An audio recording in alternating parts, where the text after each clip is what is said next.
Hey, y'all, welcome back. We are on an interesting moment.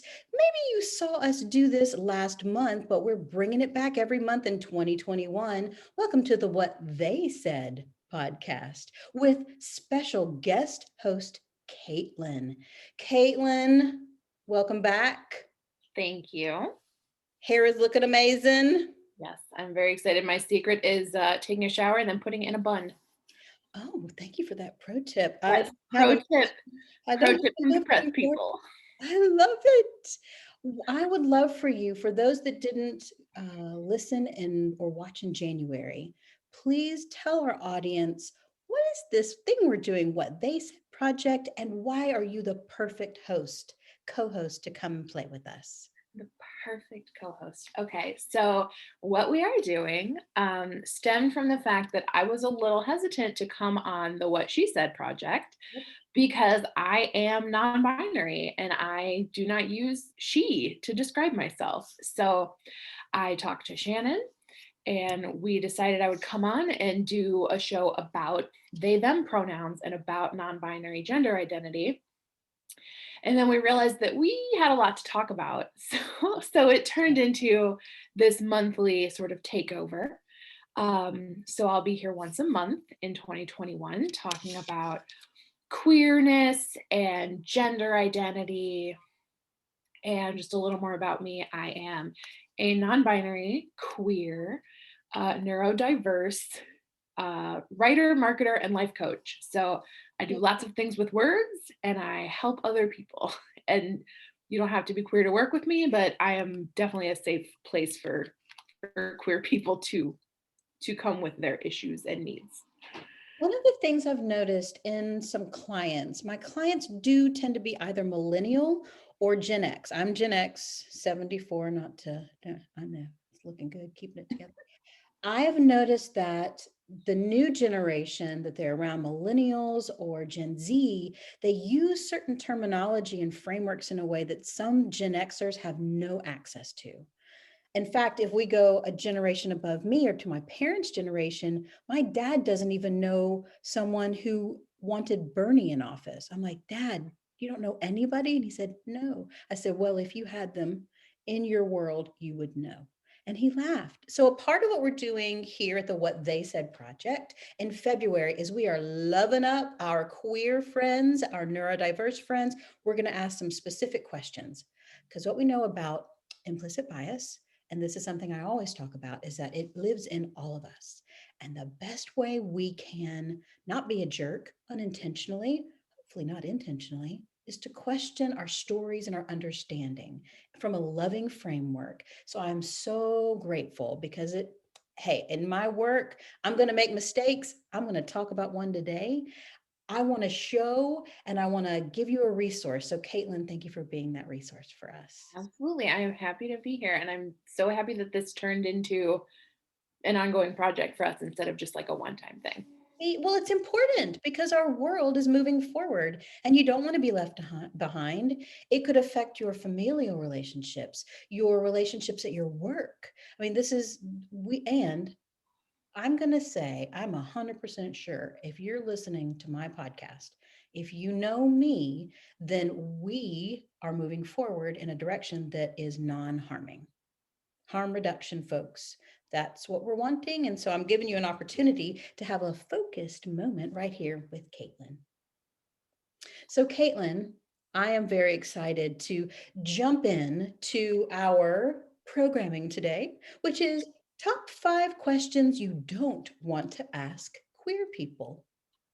Can we go back to I know it's a definition or like a umbrella. Tell me again what queer means. Some people are still not quite sure. Yes. I actually had an interesting Twitter exchange recently where I mentioned that Jonathan Van Ness, who's on Queer Eye, I called him non-binary queer joy personified. And some other person wrote back to me and said, like, I thought queer was a slur. Is it not? Like, genuine question. And so there's like this little Twitter exchange where I said, like, hey, thank you for asking.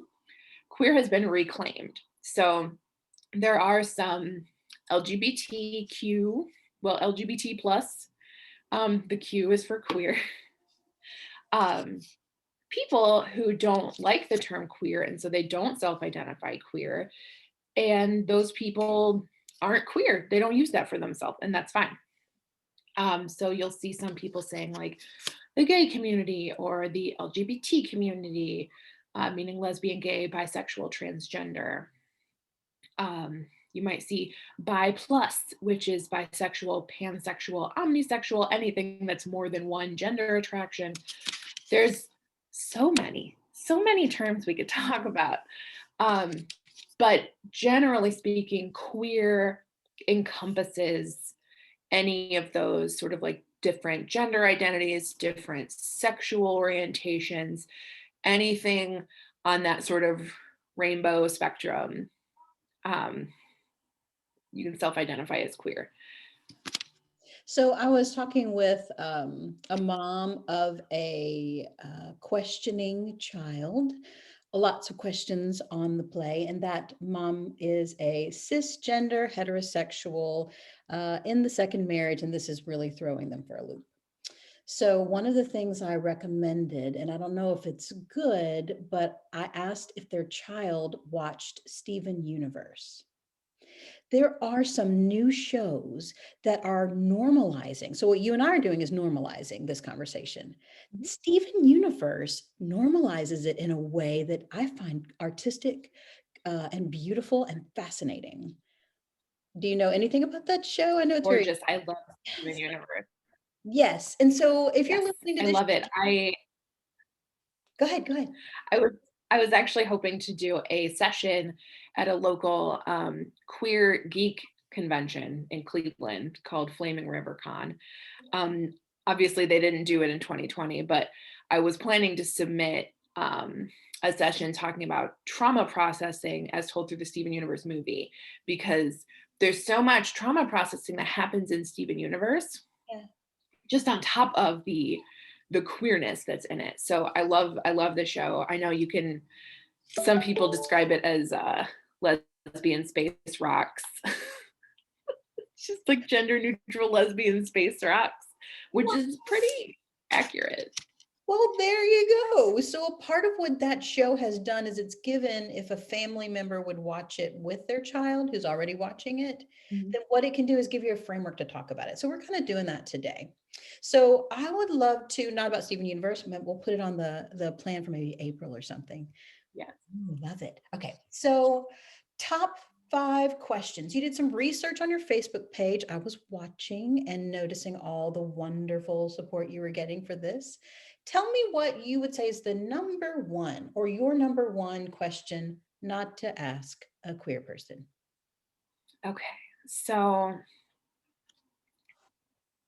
this these all come these are coming from like a good place. Yes, So a lot of people are open-minded, they accept the validity of queer people, but they don't have like the knowledge or the terminology to really be effective allies. So we're going to touch on some of those like sort of awkward, like stereotypical questions people might have. yeah, And it is usually okay to ask queer people things about their queerness. You definitely want to get like their consent first. So let them know, hey, I am trying to be a better ally. I have some questions about bisexual relationships or being transgender or whatever it is, and give them the opportunity to either say, I like they have the option to not be the one who educates you on that. exactly. But It's like sometimes, asking, like a person of color to explain racism. yes. Maybe we want to pause on that one. That's a little, I don't know, it's a little, ooh, not best practice. Yeah, yeah. So sometimes they'll be happy to answer your questions, and sometimes they won't. And so it's very important to meet them at their boundary level for that, and always check in before you're just like, hey, so here's this random question. So we're gonna go through. These are in no particular order, um, but just sort of from polling my Facebook audience, like Shannon witnessed. Um, I've got sort of like five myths or 5 questions that you might want to ask queer people. And so hopefully I'm answering them so that you don't have to, because they're awkward, weird questions. So first up is, are bisexual people half gay, half straight? Are they gay when they're in a gay relationship and straight when they're in a straight relationship? Ooh. So the answer here is that bisexual people are bisexual all the time. And it doesn't matter if you've dated 99 men and one woman, still bisexual. Does like you don't have to be half and half. And the the fact that like there's also non-binary people Mhm. uh that you can be attracted to, like gender is a spectrum, sexuality is a spectrum, and bisexual people are always in a bisexual relationship. So me being non-binary and bisexual slash queer, however I'm identifying that day, I'm in a relationship with a cis, basically straight guy. I mean, like he's kind of bisexual because I'm not a woman, but like we don't need to unpack all that right now. So he has always been identified as straight. That doesn't mean I'm in a straight relationship. Our relationship is queer because I am queer and I am in it. So just in general, asking bisexual people sort of like for their receipts to prove their bisexuality, or how can you know you're bisexual if you've only dated men or you've only dated women? Like they're in charge of Yep. knowing their sexuality, and you don't have to have their proof. They say it's like they put on, I was thinking about it because there was a moment where you said, um, however I identify that day. Maybe you're identifying as queer that day, or maybe you're identifying more bisexual that day. I really love that framework. And I think folks can understand like this is whatever Caitlin says is what it is. And everyone else just needs to back off and let it be. Yes. Right. Yeah, and I didn't prep for this one, but I'm going to give you a bonus one. Okay. It's asking people if it's a phase. Oh, We wow. need to let go of that, because your sexuality can grow and change over time. Your gender expression can grow and change over time. Who cares if they are phases? That doesn't invalidate it. Yes. Um, I believe my mom told my sister that their bisexuality was a phase. And like, nah, like, and who cares if it is, if you're like, I'm bisexual. And then later you think, well, actually, pansexual fits me a little better. And then later on, 10 years down the road, you think, oh, maybe I am actually a lesbian. No, it's all your own journey. And it matters not to anybody else what your journey was. All you got to do is respect the person and their identity that day. Yep. Love it. And I know I have moms listening and they're like, and I know moms, I know. I am a part of a group in South Carolina called Free Mom Hugs. It's a national group. You've got pockets of that all over the place of those folks, and they have a lot of great resources. And so I'm sure that Caitlin and I are going to be adding some resources if you need those, especially if you are a person raising a person, and you're wanting some support because it might be new territory for you. So I'll provide some links after this. So Yeah. awesome. Yeah, Yes. and it can be tough too. One of the responses on my Facebook post asking people was a woman who has a daughter who's saying like, my daughter is coming to me and saying she's this and then she's saying she's that, and I can't keep up. And I know somebody else who's like, my kids are changing their pronouns all the time and I can't keep up. And it's more respectful to your child to just ask that day and say like, what pronouns are we using today? Like, Love what it. name do you want me to use today? And just go with that flow. Yep. Ask. Yeah, without feeling insulted that they're changing what you put on their birth certificate. Yep. And it's like, to me, I got a ping pong thing that attaches to our table for since we're at home a lot because of e-learning. And it reminds me of playing ping pong with her, with my child. Do you know I'm gonna like, what pronouns are we using today? And they Yeah, send it back. And so it's like in that dance of that human relationship that you're having raising this human. And I yeah, know I some love people that. aren't going to agree with me. We don't care.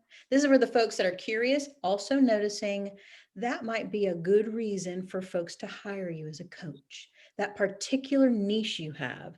especially talking to Gen X about Gen Z might Mhm. be a really great, I don't know, you get to say if that's a good fit for you, but Yeah, that actually might. I could.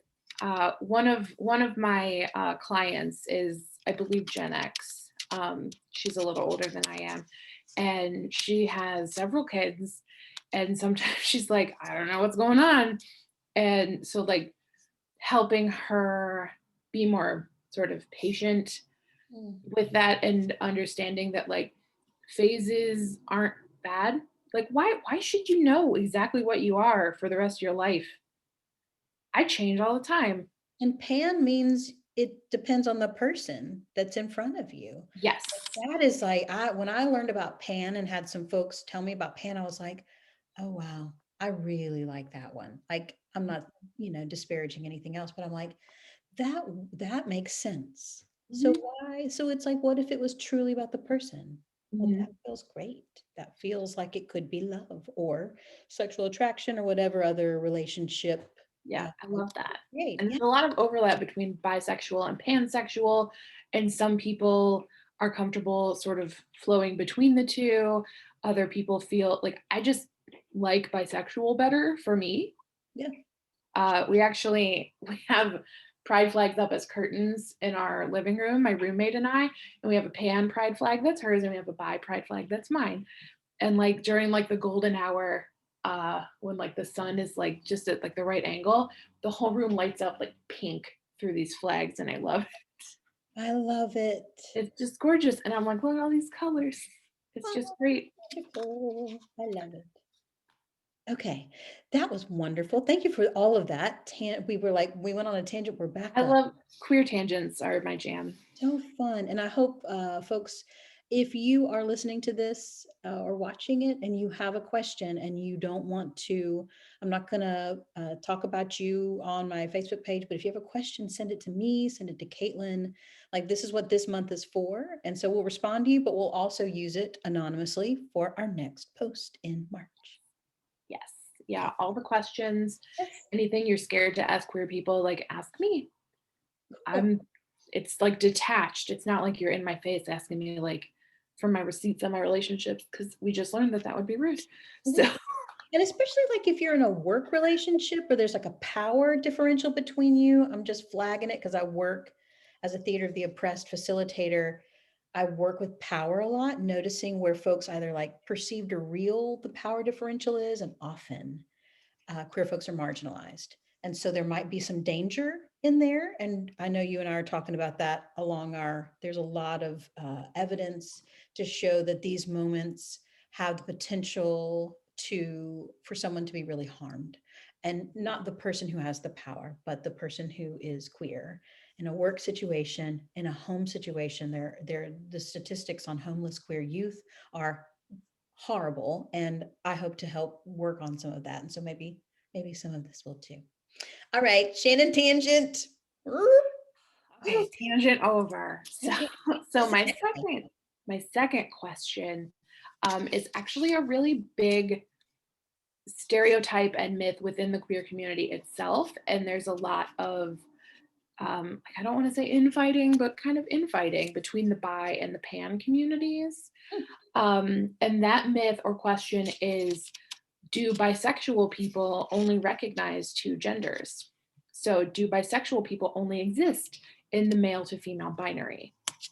Because bi means two, right? Yeah, Yeah, but I'm bilingual and there's more than two languages. So, dialects within the languages. yes. So, bisexual does imply two, but it does not just mean man and woman. And it also doesn't exclude trans people. So some people will say, well, I'm pan. It's like bisexual, but it includes trans men and trans women and non binary people. Trans men are men, trans women are women. So they're still binary. Yeah, Like, don't separate them. That's weird.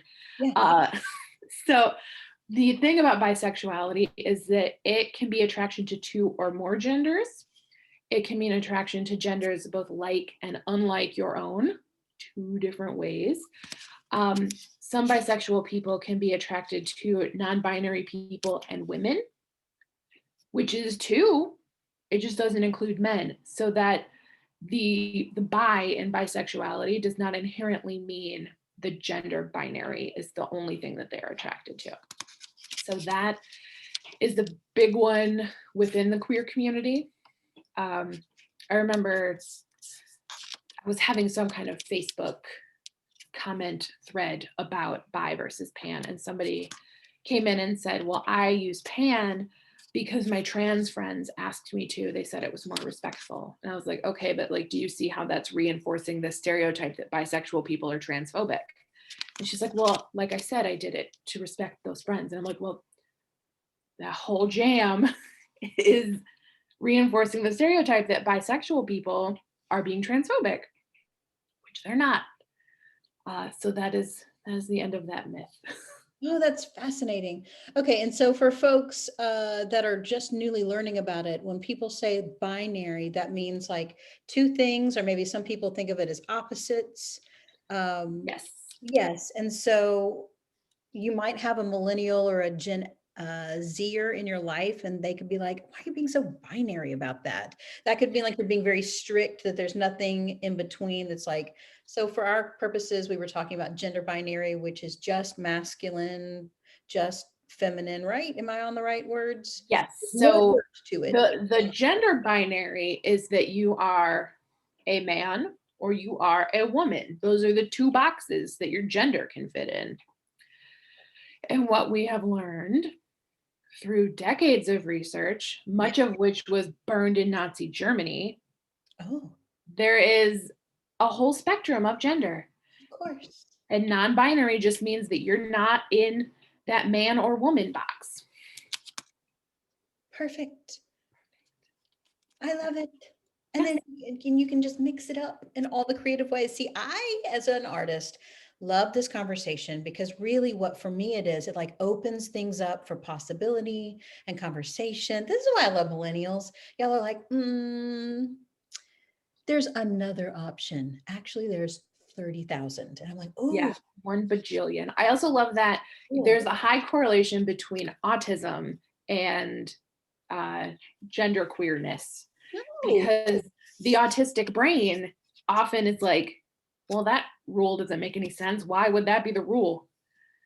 So like, why do you have to be man or woman checkbox? That's silly. I'm going to go play over here in this land that doesn't have that rule because that's arbitrary. yeah. So you see a ton of overlap between the autistic community and the genderqueer community. All right, I'm going to nerd out on this one. So I'm an Enneagram 8 wing 7. I've accepted the diagnosis, although I'm an 8, so I'm going to question it. And I'm like, I wonder about 8s and autism too, because I'm like, why do I have to be long hair? Why do I have to parent X, Y, and Z? Okay, I'm going to look that up later. Yeah. And like, it's also something that I love about millennials. And I write about this in my book, Yes. The Gaslighting of the Millennial Generation, wherever books are sold. Is that like they raised us, the boomers, and some millennials have Gen X parents, but I have boomer parents. So a lot of the experience that I draw from to write that book is millennial with boomer parents. So these baby boomers raised us saying like, oh yeah, you can do whatever you want. You can just believe in yourself, work hard. And so like we're adults now and we're like, well, gender doesn't make sense. And our parents are like, no, not like that. Like too far, back it up. Yeah, I don't like it. And it's like, because it was a simpler time. They didn't have the internet. They weren't meeting all these people. And something amazing about millennials, about Gen Z, about this internet world that we live in is that you meet people and you are open to so many other human experiences. Yep. Like you meet somebody and they're like, I'm non-binary. Like you're always going to meet your first non-binary person. And it's probably going to confuse you because up until that point, you thought it was man or woman because that's all you ever knew. Yep. And I remember like the non-binary friend for me, they said, you know, your world gets so much richer when you think outside the binary. And so I stopped. It opens up so many doors because when you stop thinking of things so gendered, Yep. you're on level playing field for in communication, And like like household, like in relationship, my friend is a exactly. relationship anarchist, and she is a cis woman, and so the more she talks to me about it, the more I'm like, that framework could free, like maybe I would date in that framework, but I Mhm, sure as heck am not going back into a cis heterosexual relationship without someone who has deconstructed what they think I should be doing. mhm. I literally won't go in. And that's why, well, anyway, that's too much for, sorry, mom, if you're watching. Maybe this Yes, explains why Shannon has not recoupled. But a part of it is like, I am not in that binary in some ways that some folks would find at fault, but I find it in freedom. yes, absolutely. That actually leads into our third myth, Woohoo, third myth. which is, oh, which one of you is the man and which one is the woman? Oh, Lord. Mhm. This is this is a trope. It comes up in the media a lot. So you will have like, I remember my first husband loved Rescue Me, which is a Dennis Leary show about firefighters. Yeah, yeah. And there's like one of the firefighters, like this like old short guy, he's all gruff, whatever. And his like son comes out to him and says, like, Dad, I'm gay. And like his big hang up was like, are you the one giving or receiving during sex? Like, because he didn't want his son to be like a woman. No, God How do forbid. you think about women? Like, that's the big question here, is if you're like, you're so hung up on your son being in the lesser role in a relationship as the woman. That's not a thing. That's not a thing. And this is another way we can free ourselves from the binary of these gender roles that are not fair to anybody. Like gender roles suck for women Yes. and they also suck for men And non-binary folks. and non-binary people who have opted out of that binary. But like queer relationships don't fit into that paradigm of like, oh, one of us stays home and takes care of the kids and the other one goes to work and yada yada. Like it's two men, it's two women, it's a non-binary person and a man, it's whatever it is. And like that queer relationship is those two people, and your relationship, even if you're straight, should be between two people and not two gender roles who got married. Like you're so much more than that. You're so much more than that. And by assuming that queer couples have a man and a woman role, you're erasing their identity as queer people. Like, It made me think about the conversations that I have around women dating, cis women, heterosexual women dating liberal men. And I sure hope some of them are watching. Uh, Liberal, cisgendered, heterosexual men. They still put look, whatever they vote, there's still the gender roles in the relationship. Do you know? There's still that navigating, and a lot of my progressive male friends, I wish I really hey, we might need to create a course for this. Like, you want to be a better liberal cis heterosexual male? We need to talk, right? I love it. Because it doesn't mean that then you're a B, because they may come to me and be like, "Oh, you're a boss lady. Do you like submissive men?" I'm like, "That's not about that. No. What I don't want is you think I'm gonna be doing your laundry, because I'm not Yes, going there's to do your there laundry." was a tweet going around. It was just incredible. It said, "Sure, he's versed in leftist theory, but does he do the dishes?" Oh, And it's just that's the exact problem.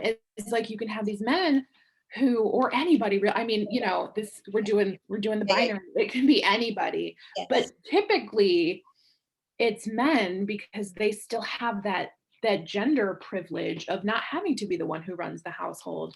Yep. So they're out here, they're learning about the oppression of the working class and like Racism. all these great ideas that would liberate people. But if you're not showing up to liberate your partner from the oppression of the gender roles, you're like, dude, step it up. Like, 1,000%. yes, 1,000%. I I love that my partner does the dishes. And like part of that is that like when I'm at his place, he still feels like, well, I am a guest, and he like takes care of things. And when I like load the dishwasher, he's like, you didn't have to do that. And I kind of hope that that calms down when we move in together, because I want it to be like a shared household. But I also know that research shows that like men, even men who have like lived on their own and taken care of themselves, tend to backslide when they get into cohabitating relationships. And the woman or feminine person in my case, because I'm not a woman, but I'm definitely still like sexism still affects me because Yes. I'm very feminine. Yes. Like I don't want to have to end up picking up that slack. And so that's going to be like an ongoing conversation of like making sure that I don't feel like I'm doing more than a fair share of work. Yep. 100%. Oh, I could go down a rabbit hole, but watch me control myself. I want to talk about, but my partner works and she is working hard. I'm going to control it. We're going to talk about that another day because it's good. All right. Number 4. Myth number 4 is about queer people and kids. Oh, And I think a lot of people assume that queer people or queer relationships, like those are people who don't want kids, because a lot of the sort of like religious angle against queer people is saying like, well, and marriage are for procreation and gay people can't procreate. Ha ha ha. Gotcha. Like, yeah, they can. yeah. Like, queer people are having kids all the time. They can do surrogacy or IVF or like get a sperm donor. Like, there are many ways, adoption, fostering, many ways for queer people to be parents. They might be like a lesbian now and previously were in a relationship with a man and had a kid. Like we said, that sexuality and gender expression, everything is a spectrum that continues for your whole life.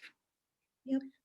So like I have seen all kinds of people who have kids from past relationships and now they're lesbian or queer or in a relationship with somebody who you wouldn't think that they could have kids with, but they still have kids and that's still valid. Yeah. It makes me also think about the queer folks that I have watched choose parenting. How gorgeous is it for a child to be chosen so much that a person is willing to go to that length to have a child in their life? I just find it, I don't know. I think it's gorgeous and I love watching it. It also makes me, I'm a reproductive justice and health advocate. That was my life. And for the last 5 years, also reproductive justice is for queer folks. Do you know, like access to all of the reproductive choices and methods of not being pregnant also apply to all genders, no genders, all the people. So Yes. This yeah. also sort of relates to like trans men can be pregnant. Yep. So like One of dad the things. dad can be the gestational parent. Yep. And a lot of people don't like that.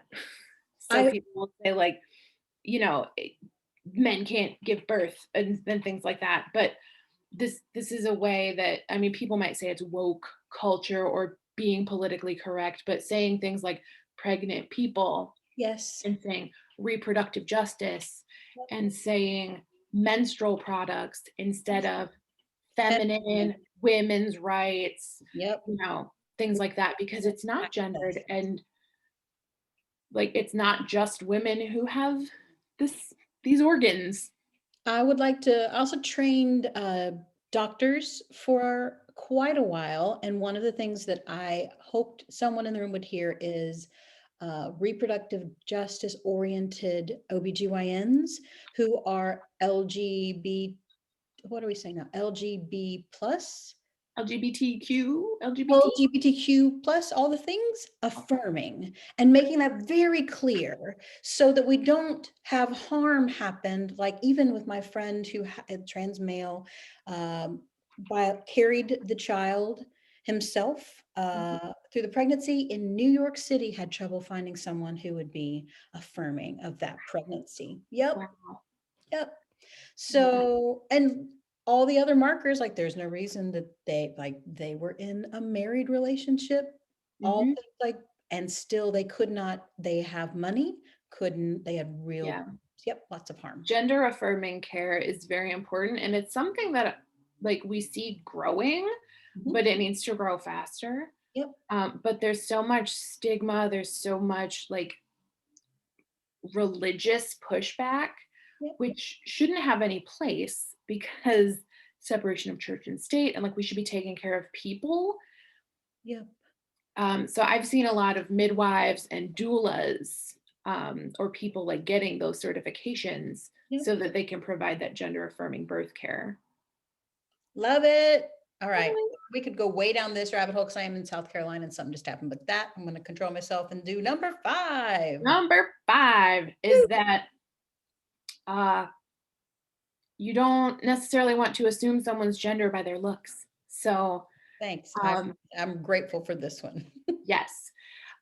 So the assumption or the like the tripping point I think some people have with non-binary people is that they expect, we want people to fit in these check boxes. So man, woman, or some type of ethereal, androgynous, tall, thin, fairy-like elf creature who's clearly they, them. Like, Gotta be clearly. clearly. But the Nope. thing is like quit assuming genders, which is tough because we want to be descriptive. We want to say, oh, that woman over there, or like, look at that man's hat, or whatever. But appearing masculine, feminine, or androgynous doesn't mean anything about a person's sexual identity or gender identity. So, like, you shouldn't assume someone's a lesbian based on how they look. You shouldn't assume somebody is straight based on how they look. I mean, Yep. Especially with folks who have some sort of like body dysmorphic disorder. Do you yeah, know? It can really yeah. be very So, triggering to misgender someone yes. who doesn't feel at home in their body or Mhm. yes.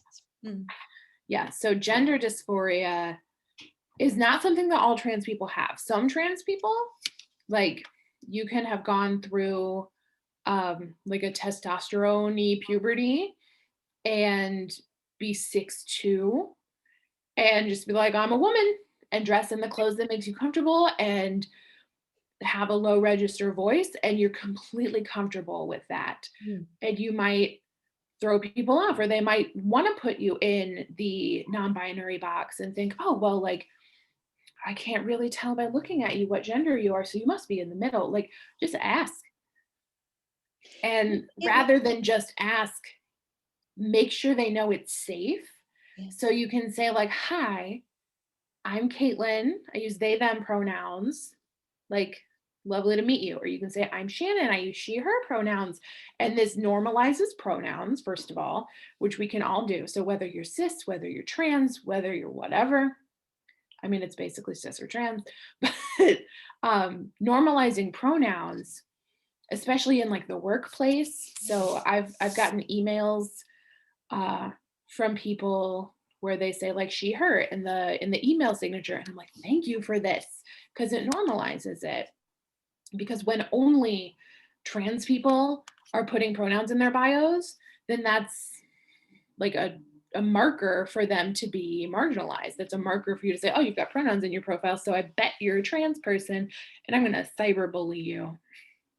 I, as a person who trains folks on how to be more awesome on Zoom, one of the things you'll notice, I'm going to like scroll over myself right now, scrolling over myself. I I have see. pronouns in there. I should do. And you can, if you want more information about how to start using this at your organization, reach out to Caitlin, reach out to me. A part of it is just like normalizing pronouns in all the places. We're on Zoom, start there. Yeah, Just put them in there. that's Because perfect. when we're talking on Zoom, especially if we don't know folks, actually scratch that all the time because you can shift how you want whatever pronouns you want daily.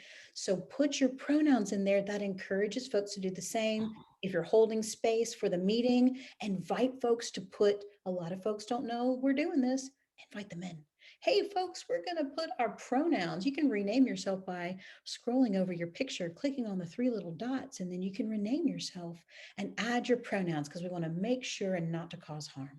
Because doing like misgendering someone happens and it magnifies it on Zoom.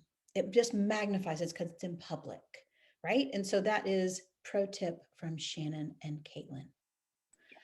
I Love want to thank you so much for coming on. And we're just going to model on the way out. Let's practice for folks. Adults need to practice. So, on the end of our February What They Said Takeover podcast, I am Shannon Ivy. I use she, her pronouns, and I am with.